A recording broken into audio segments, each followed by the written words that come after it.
변박 목사의 아침 묵상 2027년 7월 27일 월요일 아침입니다. 오늘은 에스라서 5장 1절로 17절 말씀을 통해서 말씀이 동행한 재검, 이런 제목으로 말씀 묵상의 은혜를 나누겠습니다. 이제 7월의 마지막 주간이 되었습니다. 한 달의 소중한 휴식이 끝나는 시간입니다. 많은 계획이 있었지만 대상포진으로 모든 계획은 취소되었고 그저 집에서 더위와 싸우고 통증과 싸우는 그런 시간으로 진행됐습니다. 인간이 많은 것을 계획하지만 그것은 한 채 앞을 알지 못하는 계획이고 오직 하나님의 뜻만이 세워짐을 분명히 알게 되는 시간인 것 같습니다. 삼복더위로 잠을 이루는 일이 힘든 이런 날씨가 계속되고 있습니다. 더위에 모두가 강건하시길 바라고 이 더위에도 주님의 은혜로 더욱 주님이 기억되고 주님을 증거하는 거룩한 날 되기를 기도합니다. 오늘은 외부에서 진행되는 중보기도 세미나 강의 교재를 편집해야 하는 날입니다. 하나님께서 나를 통해 하시려는 뜻이 온전히 담아지는 그런 시간이 되기를 소망합니다. 이날 주님 어떤 말씀으로 인도하실까?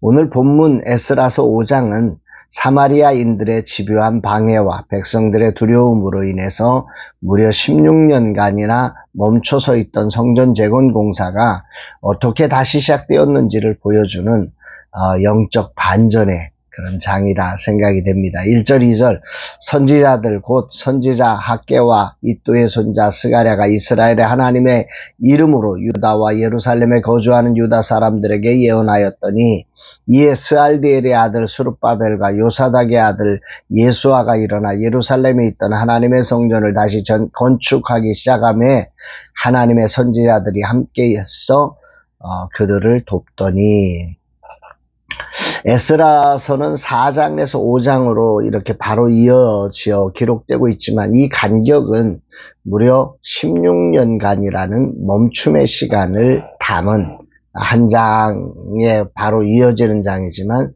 16년 동안 멈춰 있다가 다시 시작되는 이런 반전의 역사가 담겨져 있습니다. 이 시간 처음 뜨거웠던 열정은 16년이라는 시간 동안에 그 열정은 식어버렸고 학개 선지자의 고백을 통해 보면 백성들은 아직 여호와의 전을 건축할 시기가 이르지 않았다. 하나님이 분명히 70년 포로 그 기한의 약속대로 이루셨고 포로 기한을 이루셨고 성전 건축을 고레스 왕을 통해서 칙령을 발표했음에도 불구하고 이들은 그 하나님의 뜻과는 상관없이 자신들의 감정과 분위기를 따라서 아직 때가 아니었다 이렇게 스스로를 합리화하면서 결국 그들이 추구한 방향은 무엇이냐면 자신의 편벽한 집을 다시 말하면 호화로운 자신의 안락처를 짓는 일에 몰두하는 이런 것들이 변화된 거죠. 외부의 방해가 내부의 영적 나태함으로 변질되는 이런 상황이 16년 동안 벌어졌던 것입니다. 이런 때 학개와 스가랴 선지자를 통해 하나님이 말씀하셨고 그 말씀이 선포되자 16년의 멈춤이 그치고 성전 재건이 다시 시작되는 이런 놀라운 반전이 일어납니다. 환경이 좋아져서나 혹은 바사 제국의 왕이 허락하는 새로운 칙령이 발표되었던 것이 아닙니다. 아무것도 환경적으로는 바뀌어진 것이 없습니다. 스룹바벨과 예수아는 선지자들을 통해 주신 하나님의 말씀에 즉각적으로 순종하면서 다시 돌을 들어 올리는 성전 재건을 시작한 거지요. 거룩한 일의 회복은 말씀의 선포와 아주 직접적으로 연결되어 있음을 깨닫게 됩니다. 이 말씀이 선포되고 그 말씀이 우리의 심령을 울리며 그 울린 말씀에 의해서 우리의 삶이 순종되어질 때 이 거룩의 회복이 일어나는 거죠. 공사가 재개되자마자 이번에는 유프라테스 강 서쪽을 다스리는 바사 제국의 막강한 총독이었던 다트네라고 하는 총독 일행이 찾아와서 방해를 합니다. 누가 너희에게 명령해서 이 성전 건축을 하고 있고 이 성곽을 지금 중건하려고 하느냐, 이런 방해가 전달된 것입니다. 이런 방해는 우리의 삶에 언제나 이 하나님의 거룩한 뜻을 따라서 가는 우리의 삶은 어쩌면 방해하고의 동거다 이렇게 생각할 수 있습니다. 그럼에도 불구하고 말씀에 의한 확신을 가진 이들은 그 방해 때문에 멈추지 않습니다. 아니, 멈추게 하지 못합니다. 5절에 보니까 하나님이 유다 장로들을 돌보셨으므로 그들이 능히 공사를 막지 못하고 그들이 공사를 막지 못합니다. 이 일을 다리오 왕에게 조서를 요청하고 다리오 왕의 조서가 나타나기까지 그 기간 동안 이스라엘 백성들은 계속해서 성전 재건을 해나가는 거지요. 여기 에스라는 분명한 해석을 담고 있어요. 하나님이 돌보셨으므로, 이 말씀이 그들의 삶에 심어지자 하나님이 그들을 돌보심으로 그 어떤 것도 방해가 되지 않더라는 거죠. 환경은 이전과 다르지 않았습니다. 그러나 말씀으로 자신들의 정체성이 회복되고 사명을 발견한 이들에게 더 이상 세상의 위협은 두려움이 되지 않았습니다.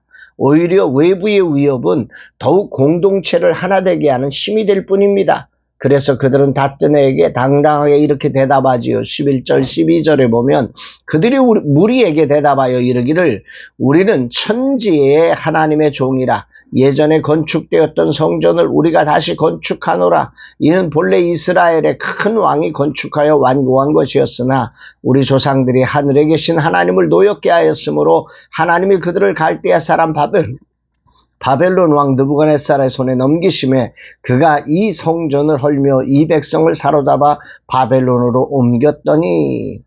믿음은 당당함을 회복하게 합니다. 이들은 우리는 천지의 하나님의 종이다 라고 당당히 선언하는 거지요. 더욱 놀라운 것은 성전이 무너진 이유에 대해서 바벨론이 힘이 강해서가 아니라고 분명하게 말합니다. 우리 조상들이 하나님을 노엽게 하여 넘기셨기 때문이다. 이들의 그 삶의 고백은 이제 아주 당당함 속에 자신의 실수까지도 자신들의 허물까지도 그 뼈아픈 영적 실패와 그 심판의 역사를 조금도 부끄러워하지 않고 인정하면서 고백하고 있다는 거예요. 그리고 처음 자신들을 보내주었던 고레스 왕의 칙령을 분명하게 말할 수 있는 거죠. 이 칙령 때문에 우리는 이 일을 하고 있습니다 라고 말입니다. 두려움은 우리로 할 말도 제대로 하지 못하게 합니다. 그러나 믿음은 누구 앞에서도 당당하게 자신이 누구인지 무엇을 하는 사람인지를 소상하게 말할 수 있는 거죠. 오늘 주님은 무엇을 말씀하시고 계십니까? 멈춰진 16년을 살린 것은 그 어떤 환경의 변화가 아니었습니다. 그리고 세상을 향한 저항의 힘도 세상이 바뀌었기 때문이 아니었습니다. 오직 하나, 하나님의 말씀이 그들의 영혼을 깨워 믿음으로 일어서게 할 때였습니다. 그들은 16년의 멈춤을 뒤로하고 새로운 재건의 삶을 향하여 삽을 들고 당당하게 저항하며 회복을 향하여 나아갈 수 있었던 거죠. 물론 이들의 저항은 정치적인 투쟁이 아닙니다. 오직 말씀을 신뢰하며 그 진리 위에 선 자의 당당함으로 그 반대하는 총독과 황제에게 그들이 해야 할 말을 전할 수 있는 거죠. 증언할 수 있는 거죠. 그 믿음 위에 하나님의 은혜가 그들을 돌봄으로 모든 과정의 성전 재건은 멈추지 않고 나아갈 수 있었습니다. 목사로서 말씀을 증거하는 삶은 소명의 자리입니다. 이 소명의 자리가 주는 분명한 이정표를 오늘 본문은 제시하고 있는 것 같습니다. 바로 말씀으로 영혼을 깨우는 자리의 소중함을 오늘 본문은 저에게 분명히 보여줍니다. 수르바벨과 예수와 즉 정치 지도자와 종교 지도자의 완전한 결합으로 시작된 성전 재건이지만 하나님은 여기에 학개와 스가랴를 통해 영혼을 깨우는 새로운 전달자를 허락하셨습니다. 하나님은 포로기 이후 이들을 통해 하나님 나라의 새로운 방식을 우리에게 전하신 것입니다. 아마 이 순간이 종교개혁의 순간은 아니었을까 생각해 봅니다. 하나님의 말씀은 한 영혼과 한 사회를 개혁하는 살아있는 말씀임을 다시 한번 깊이 묵상합니다. 종교개혁은 제도의 문제가 아니라 말씀이 살아날 때 일어나는 삶의 혁명입니다. 나의 앞으로의 삶의 궤적이 말씀이 살아나 나를 개혁하며 더 나아가 나를 만나는 사람이 개혁되고 내가 선 곳이 개혁되어 하나님의 뜻이 이루어지는 자리가 되기를 간절함으로 사모하게 됩니다. 주님, 이 종에게 살았고 운동력 있는 말씀으로 멈춰진 신앙의 시대를 다시 일으키는 당신의 뜻을 이루게 하옵소서. 오늘도 그 말씀을 사모하며 부르짖나이다 고백합니다. 사랑하는 여러분, 참된 영적 개혁과 회복은 환경의 변화나 제도의 개선에 있지 않습니다.